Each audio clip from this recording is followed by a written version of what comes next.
This is Pet Life Radio. Let's talk pets.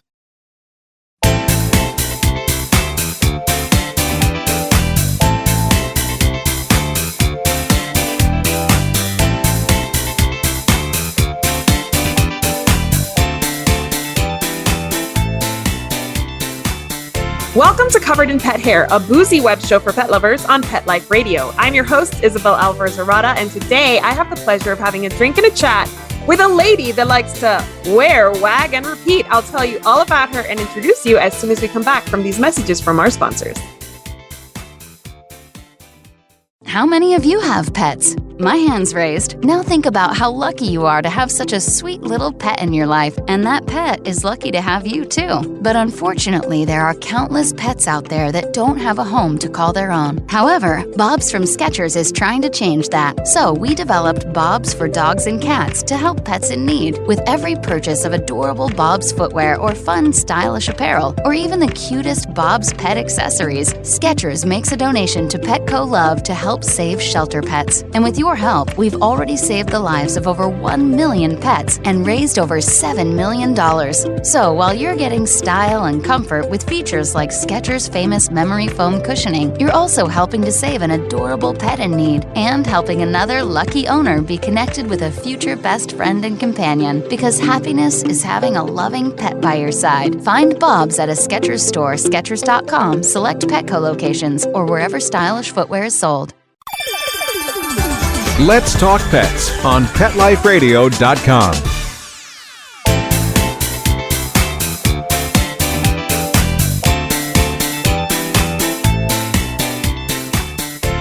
Welcome back to Covered in Pet Hair. I'm your host, Isabel Alvarez-Arrada, and today I have the pleasure of having a drink and a chat with a pet parent, an avid Pinterest user.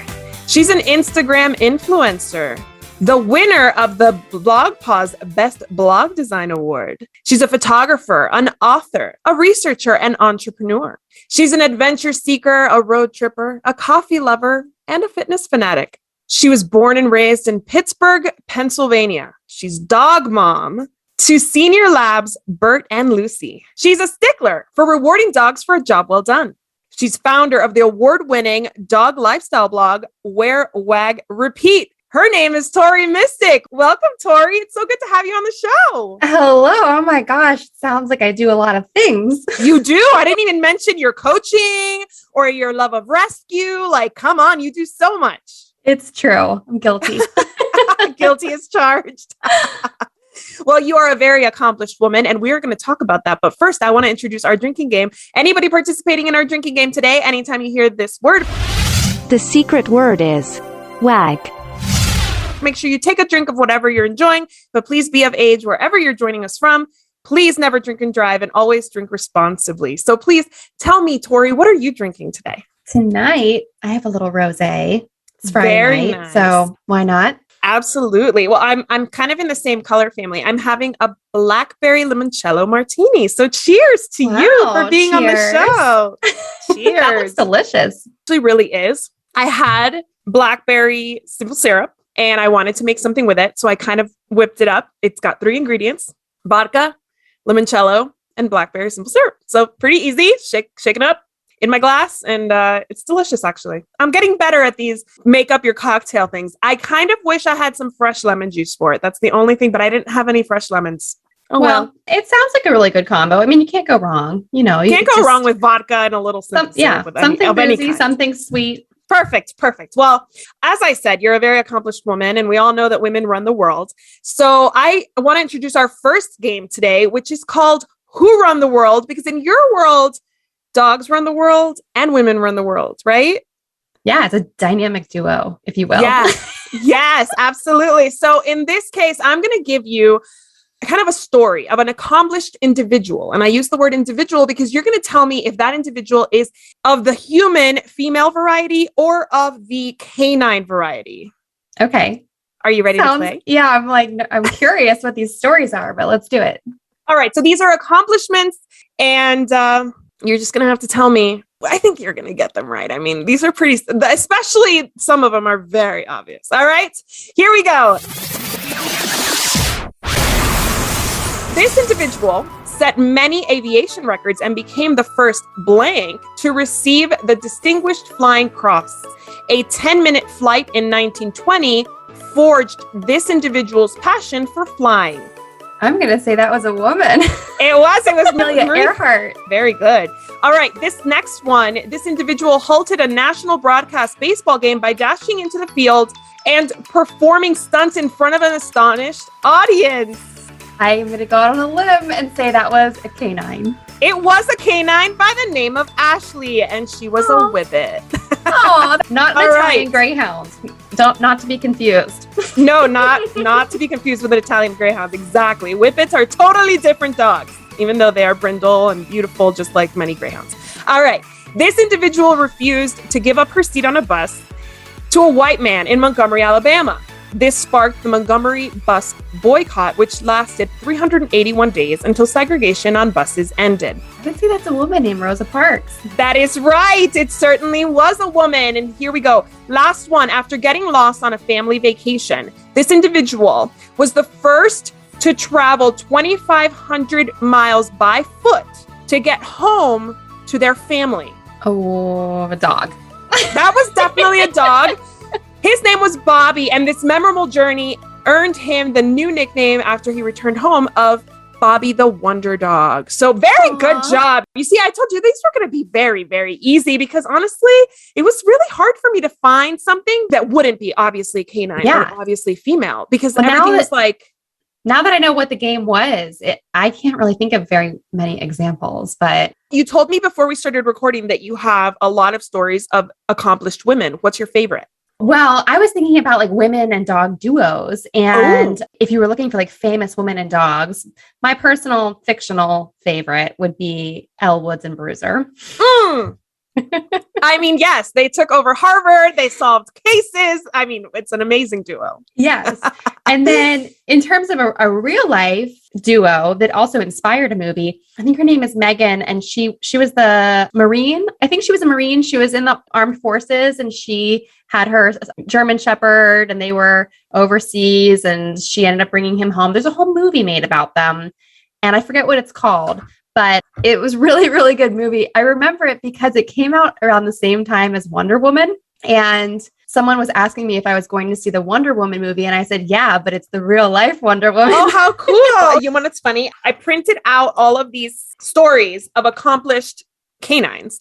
It's from thebark.com. And a lot of them were military based, but it was like they were mascots or they assisted their owner. And I was like, well, I can't say that they assisted their owner. That's a dead giveaway that it's not a woman. Yeah. I mean, hopefully. Yeah. So yes. So it was not an easy game to plan for, but you did great. Very fun. And now I want to ask you questions about you. So how did you end up in the pet care industry?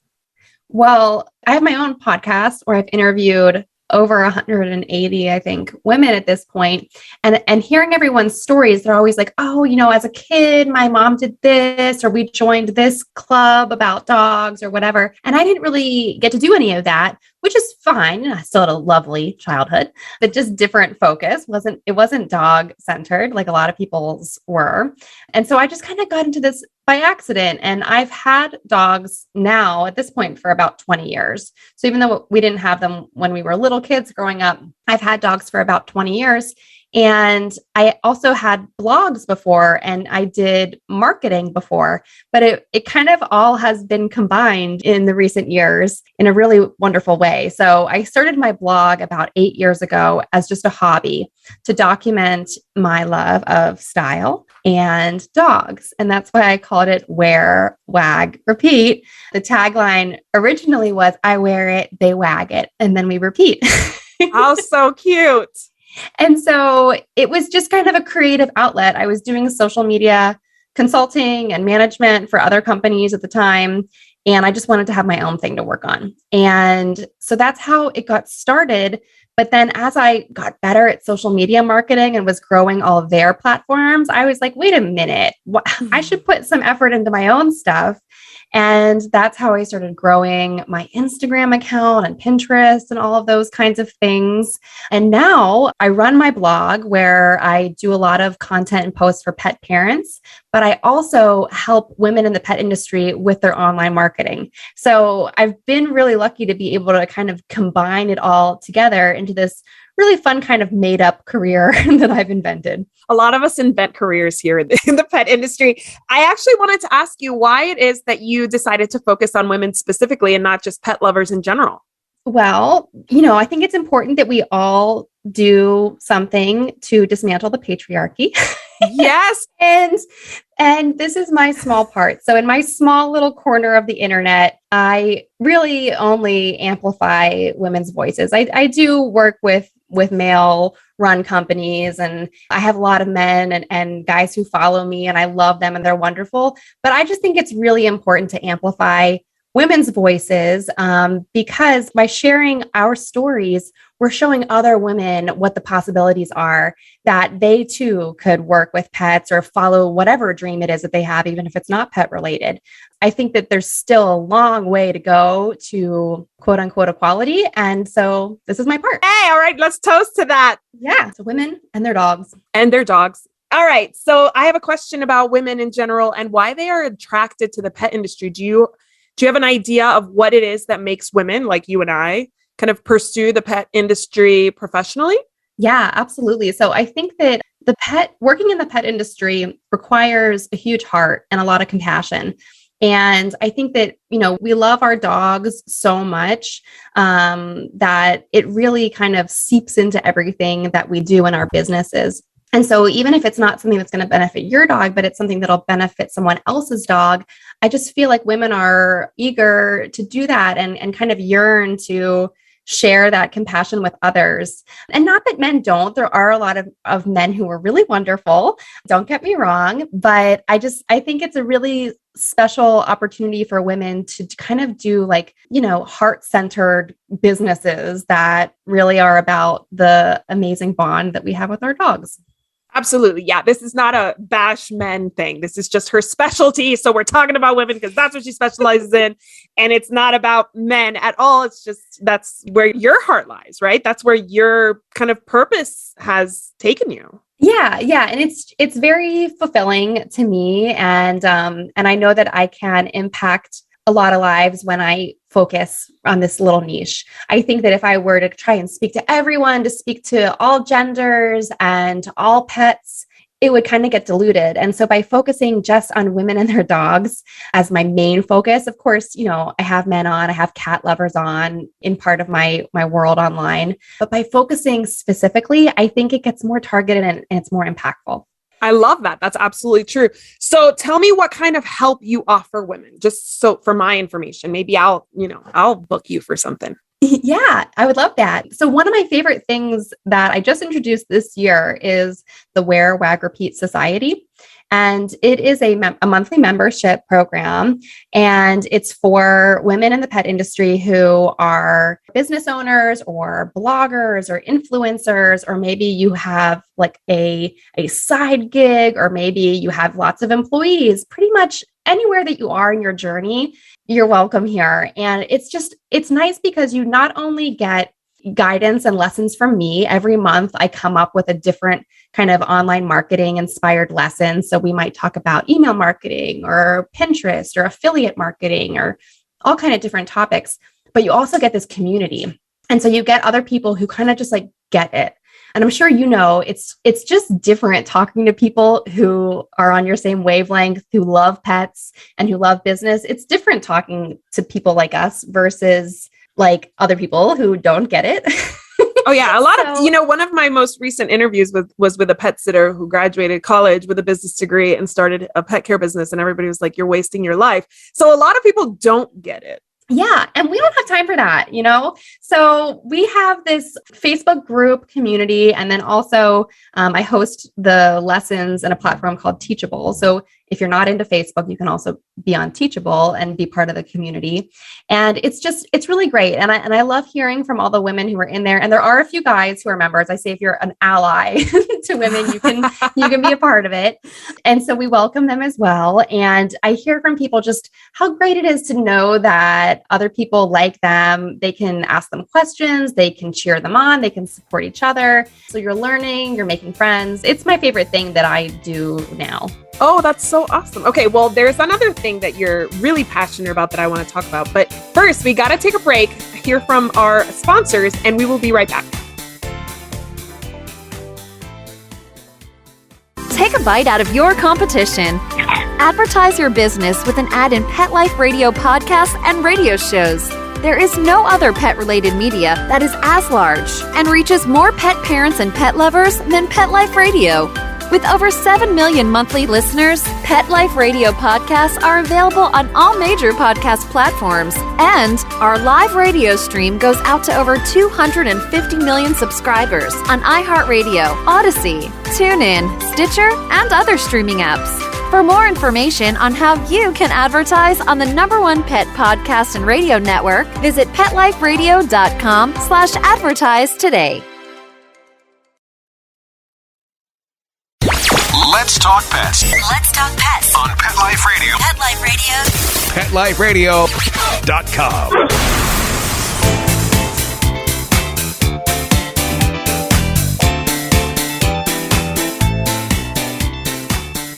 Welcome back to Covered in Pet Hair. I'm your host, Isabel Alvarez-Zarata, and today I'm talking to Tori Mistick. And yes, that is her real last name. I had to ask because it's such a cool last name. I do that. I get kind of fascinated with people's last names. So she is the dog mom that helps people be better pet parents to dogs specifically, and also helps women in the pet industry do better online and in their businesses. But she also has a love of senior dog rescue, which I share. So I want to play another game with you. And this time I'm going to phone it in and you're going to do all the work. Tori, are you ready to play? Yeah, I'm ready. Let's do it. Awesome. This is called Senior Dog Fan Club. I'm going to give you, on my little handy dandy timer here, I'm going to give you 1 minute to tell me all the reasons why senior dogs are the best companions. Take a deep breath, take a drink, whatever you need to do. Tell me when you're ready and I'll start the clock. I'll just look at the dogs for inspiration. Okay, I'm ready. Go. Okay, senior dogs rock because there was an ad campaign that says, like, we have our shit together because we're grown-ass dogs. That's not always the case, but they are grown dogs. And so they don't have those puppy problems. They're usually not as destructive. They're often potty trained or have some kind of little puppy manners. They sleep more, which is really nice. You can take a day off sometimes if you don't want to be running around like crazy. They're also really good cuddlers. They have big hearts. They are just the sweetest, all the things. Keep going. Okay, well, you still have 15 seconds. Okay, they're easy to take places with you because they're usually like a little bit calmer, and people love to see them. They get the gray eyebrows, which I think is very cute, and the gray floofy paws. Perfect. That was exactly 1 minute. I love that you added the gray, the sugar coating, right? Yes.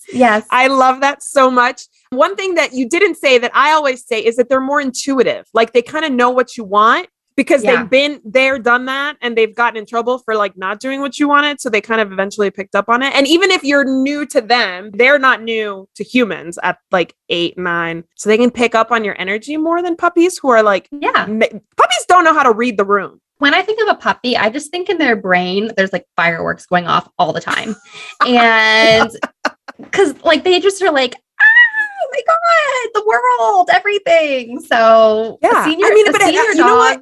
They've calmed It down. kind of has to be that way for puppies, though. When you think about like how intense their sense of smell is, how they're experiencing everything. Like, I feel like I have 2 very young children. My youngest is 19 months. And like, I can't imagine if she had like magnified sense of smell and like all her senses were like more intense than they are now. Like she's already climbing the walls. Can you imagine with like however many 20 times the scent power? No. It'd be crazy. Yeah. It'd be crazy. I totally agree. And now every time I see a puppy, I'm going to think of fireworks going off in their heads. So tell me, you said that senior dogs are more mellow and you can take a day off, but I have seen on your Instagram feed that you actually go on adventures with your senior dogs. So tell me a little bit about stuff that you still can do with your 2 dogs who are 9, right? Oh yeah. Yeah. Well, so both my dogs are 9. I have 2 chocolate labs. Lucy I've had since she was a puppy. I've always had her. And then Bert, we rescued, we being Lucy and I, when he was 6 or 7 and she was 6.5.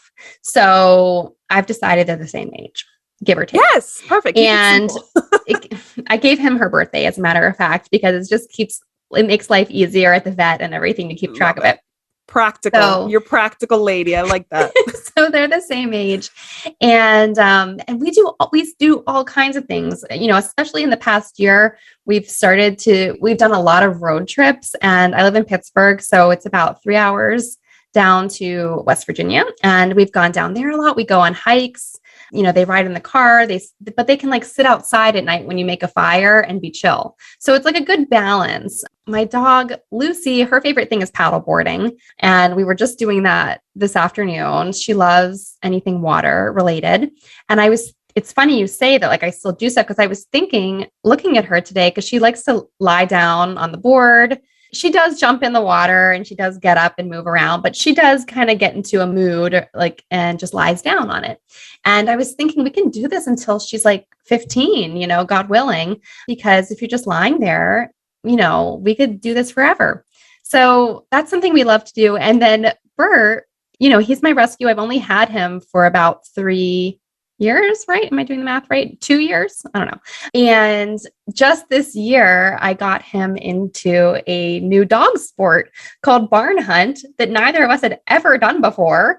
And he won a ribbon in it. And I was just delighted and so proud of him. And he was a total natural.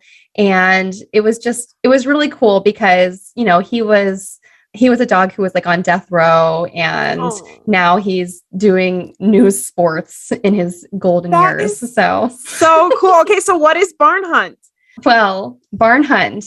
Are you ready? It is a sport. I don't know if I'm ready. Based on the look on your face, I'm not quite sure if I'm ready or not. You have to be a serious dog mom to be into this. So they set up an obstacle course, kind of like a maze, not really, but a kind of straw bales hidden in the straw bales. So there's a tunnel in one spot. There's places where they have to climb up on it. And then hidden amongst the straw are these canisters that if you ever go through the drive-through bank, you send that canister through. Well, there's not money inside. There's a live rat. Oh my God. My vegetarian heart. There's a live rat, but it is not harmed. They are people's pets. They are loved, very loved. They do not get injured at all. And a lot of dogs who do sports and shows and things like that, the rats who do this have adapted, and they being in their little spots. And I'm told it's a day out for the rat. It's so dog watching. Your dog has a minute or so. You let them loose in this course, and they have to go find the canister, but it's hidden. It's covered. You can't see it. And you give them hints while they're looking, or you just do not know where it is either. Oh, so it's a scent work sport. So your dog has to use their nose out of all the scents in there. There's people around. Other dogs have been in the course. There's a canister that has rat droppings in it.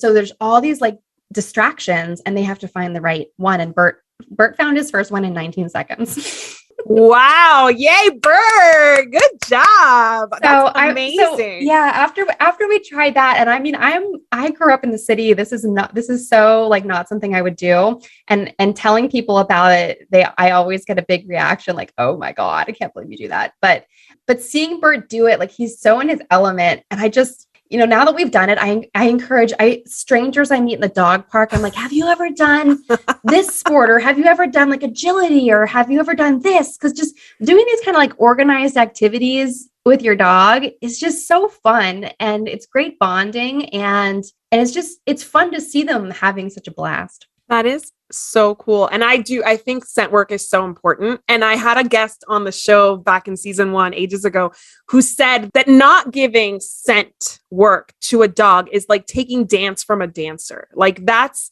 how like innate that skill is, and that need for them to like express themselves that way or to learn their environment that way is as important as dance is to a dancer. And I loved that analogy. Yeah. Well, I found out about this. I don't know how it kind of landed in my lap, but Bert, he just has an amazing sense of smell that's very different than how Lucy smells things. So like we like to hike in the woods a lot, and he'll go out in the woods and come back with like a whole bone.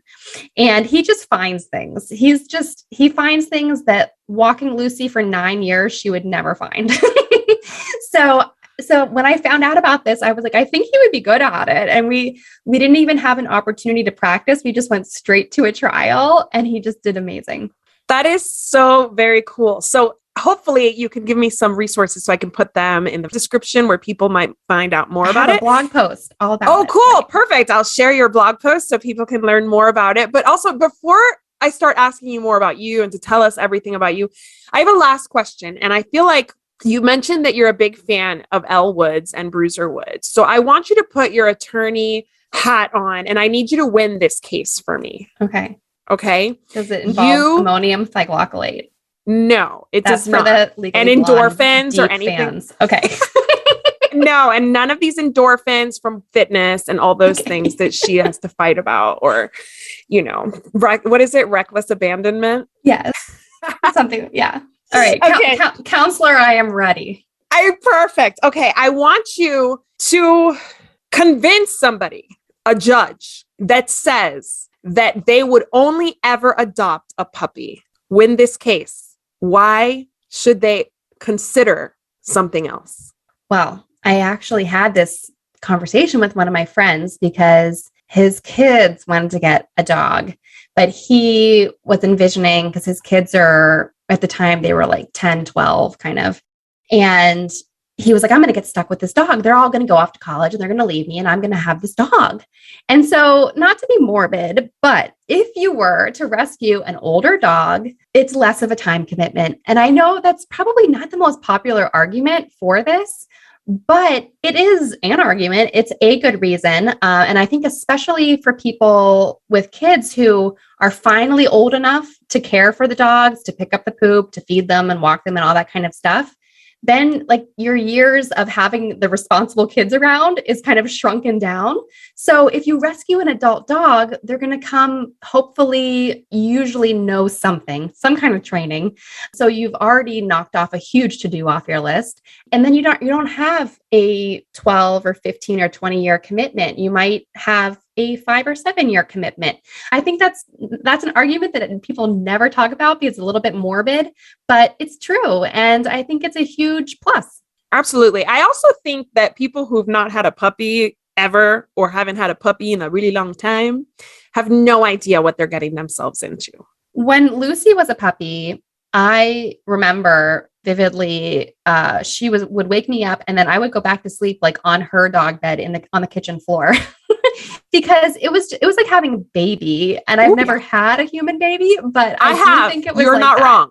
I have. And people are I'm sure you've seen the debate where people are like, having dogs is not like having children. Well, I had 4 dogs before I had my 2 children.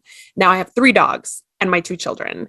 It is absolutely the same thing. If you're good at it, if you're a good pet parent, it is the same thing, especially when they're puppies. And yes, you're getting up multiple times. You're worried about them peeing. So my dogs are now seniors, and one of them is toward the end of his life. He's 14 plus, and he has a degenerative disease. So now he's incontinent at times, not every night, but at times. And so I'm getting up. My husband's getting up. Like, our kids are 18 months and 4 years old. They are fast asleep, out for the whole night. And the ones we're worried about are the dogs downstairs. So yeah, right. I mean, it's the same thing if you're doing it right. Well, and I think a lot of people just don't know any better, and they get puppies and they want to take them out with them immediately everywhere and go to the bar and go to the restaurant and go to the park.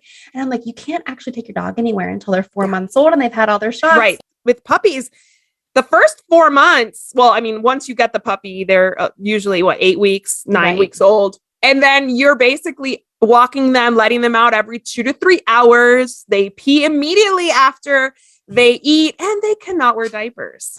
Right. Very different. That makes baby, like infants are easy. You can wear them. They wear diapers. Like you literally, like you can put them in a stroller, take them anywhere. They're welcome anywhere. Dogs are not welcome everywhere. So like, it's actually harder when you think about puppies versus infants. Yeah. You don't get any dog mom maternity leave. You don't. So you have to wake your butt up 4 times a night and still roll out of bed to get to the office in the morning. Absolutely. It's true. Well, thank you so much for taking the time to talk to me today. I want to know how our audience can actually catch up with you, learn more about all that you do and all of your doings online. Yes, absolutely. So anyone who's listening, you can go to wearwagrepeat.com. And remember, it's WEAR, Wag Repeat. And there you'll find my blog for pet parents. And you'll also find all of my resources for pet pros. So you can learn about the courses, the Wear Wag Repeat Society, coaching, all the other things. And at the same time, you can learn about how to stuff the best Kong ever and all that other kind of fun pet parent stuff. And of course, you can find me on Instagram. Come say hi. It is at Tori Mistick. Okay, so I also saw, I think it was on your Instagram, maybe it was on your blog. You did some lick paint art. Yes. That was so cool. I need to try that. You have to do it. I saw this kind of made the rounds on TikTok during quarantine, and I just never got around to it, even though I probably had all the supplies lying around here. And I finally did it where you basically take a little canvas, or you could use cardstock, you could use whatever, and you drip some paint on there. You put it carefully inside a Ziploc bag. You cover the Ziploc bag with peanut butter, and you let your dog lick it. And it makes what I'm calling a lick painting. And I was so surprised. It turned out so good. I was amazed. They're on my mantle in my dining room now. That's how good they look. Okay. So like I said, my Titan is at the end of his life, and we are going to do some lick art this weekend so that I can have a work of art by him forever. So I love that idea. Thank you so much. I want to propose a toast to you for being on the show, for being my guest, and for being so awesome to the pet society at large. Here's to you. Thank you so much for having me. And hopefully connect with all of your listeners even more in the future. Absolutely. We'd love to have you back. Here is to my executive producer, Mark Winter, for making this show possible. And to you, our listeners on Pet Life Radio and our viewers on YouTube. Here's to a life covered in pet hair, because there's no better way to live. Cheers. Cheers to you. Thank you. To learn more about Covered in Pet Hair, please visit coveredinpethair.com or petliferadio.com. Thanks for watching, and we'll see you next time. Let's Talk Pets, every week on demand, only on PetLifeRadio.com.